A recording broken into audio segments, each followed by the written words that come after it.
Okay. I know the title of this video sounds really cut and dry. I know a lot of you are probably thinking, well, duh, Gohan beat Cell, so obviously he was stronger. Why is this a video? But I promise you that this subject is way more complicated than what immediately may appear, and that giving a 100% certain answer requires a lot more analysis of how strength just simply works in Dragon Ball. But what are we waiting for? Let's not waste any time and get right into answering the important question of today. Who was really stronger? Gohan or Cell?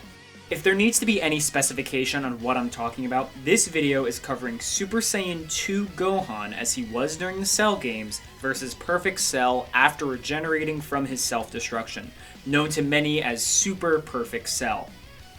There are many factors going into this fight, so to begin, I'm going to summarize their entire battle, at least the important parts, interjecting in parts to give explanation as to what's happening with different guides that shed light on the aspects of the fight that are not given to us verbatim. I will then take all of this information into account and give my final thoughts and justification as to who I think was ultimately the stronger fighter.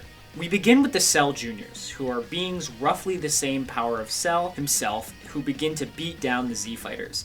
After watching his friends be in danger and Android 16 be killed by Cell, Gohan finally reaches, quote, his pinnacle of anger and transforms into Super Saiyan 2, a transformation considered the same as Gohan going all out. Gohan as a Super Saiyan had already surpassed his father, and now his strength had doubled once again.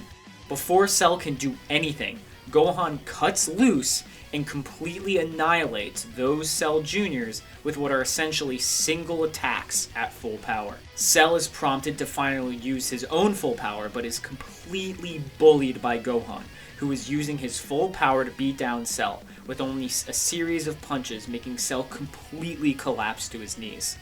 Cell continues to get bullied, Gohan easily overpowering his Kamehameha with his own. Gohan reveals that he doesn't plan on finishing Cell off and wishes to see Cell suffer more before he eventually defeats him.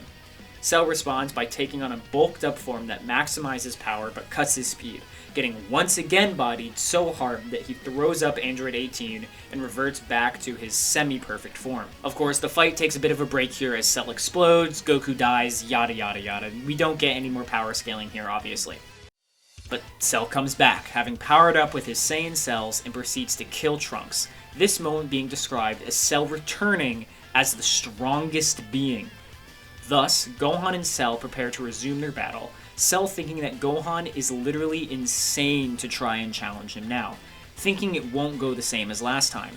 Of course, Vegeta messes everything up, and when Gohan jumps in to save Vegeta from an attack from Cell, it leaves him thoroughly injured.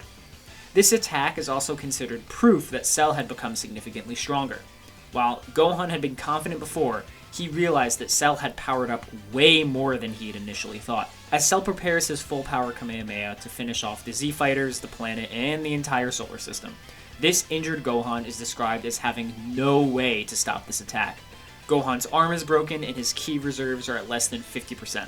And thus begins one of the most complex interactions of power in the entirety of Dragon Ball. The father-son Kamehameha. So let's get into it. Firstly, it's important to establish that yes, this Kamehameha was actually Cell's full power. He wasn't holding back at all or just playing around with Gohan. This was a full power Kamehameha. And from an assessment from Piccolo, Gohan is simply not as strong as this attack.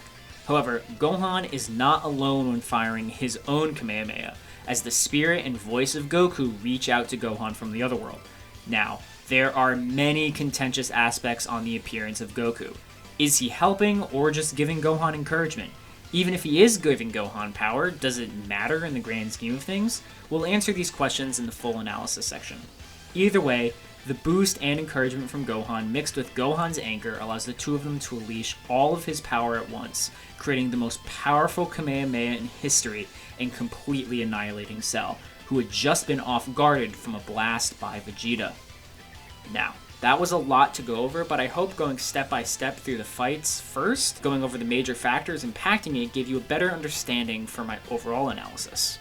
Okay, so to be upfront, at least before the father-son Kamehameha, I think it's clearly obvious that Cell is stronger. Ignoring the statements just calling him as such, a blast meant for an unconscious Vegeta breaks Gohan's arm, and Cell was quite candid about Gohan not being able to beat him even before breaking his arm. Cell should reasonably know Gohan's strength. As I mentioned before, Gohan was using his full power against both Cell and the Cell Juniors. However, this isn't technically Gohan's full, quote, potential power. Like I mentioned earlier, there is no doubt that the father-son Kamehameha was stronger in overall power than Cell's own attack.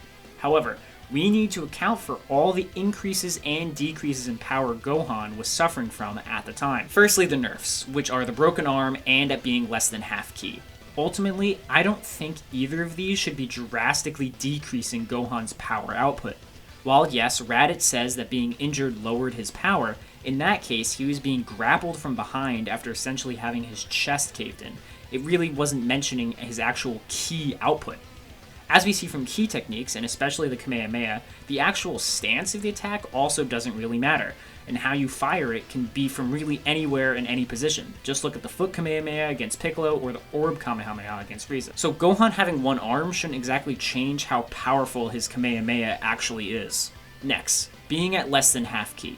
A lot of people misinterpret this as Gohan being at literally 1/2 of his max power, and because Super Saiyan 2 is a ×2 multiplier, that Super Saiyan Gohan was actually stronger than Super Perfect Cell. But here, Gohan is talking about how much ki he has in reserve, not his actual power level. To put it another way, your ki reserves do not outwardly reflect what your actual power level is. For example, when a character suppresses their ki to a lower level, their ki reserves do not go away. They're just not accessing them outwardly.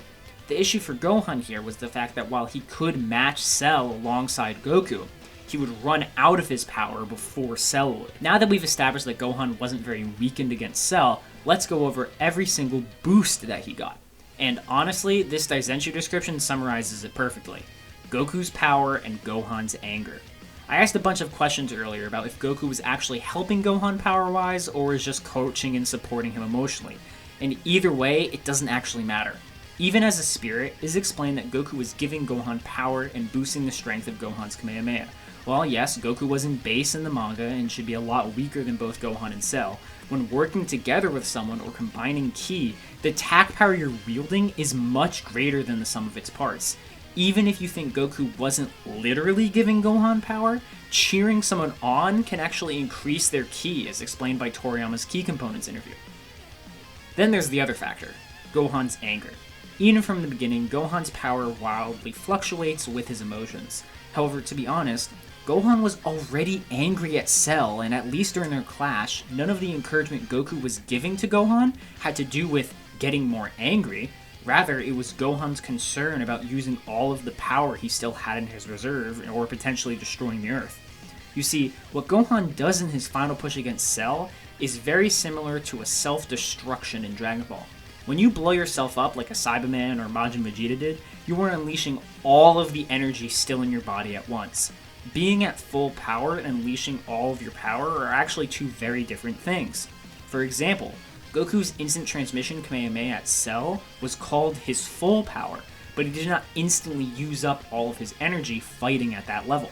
So what Gohan does here is essentially taking all of the extra boosts that he got from Goku and essentially dumping every drop of ki that he had left at Cell when Cell was not prepared for it. So I don't really think the father-son Kamehameha is any proof that Gohan was actually stronger the whole time. Maybe if he had just had the anger amp, he could have won, but given how Gohan was described as having no way of beating Cell by himself, it's likely just getting mad is either not feasibly possible to do without encouragement from someone else, or would not have been enough anyways. Thus, I think no matter which way you look at it, Super Perfect Cell was stronger than Gohan was, and was only beaten because of Goku and Gohan's combined power. This video was also just on the basis of power, ignoring Cell's greater amount of techniques and his regeneration, so even if they were somehow equal, Cell would probably still win. If you made it this far, thank you so much for watching. As always, if you disagree with me, you can join my Discord and let me know there, or just leave a comment down below telling me why I'm wrong. Either way, that's all from me. See ya!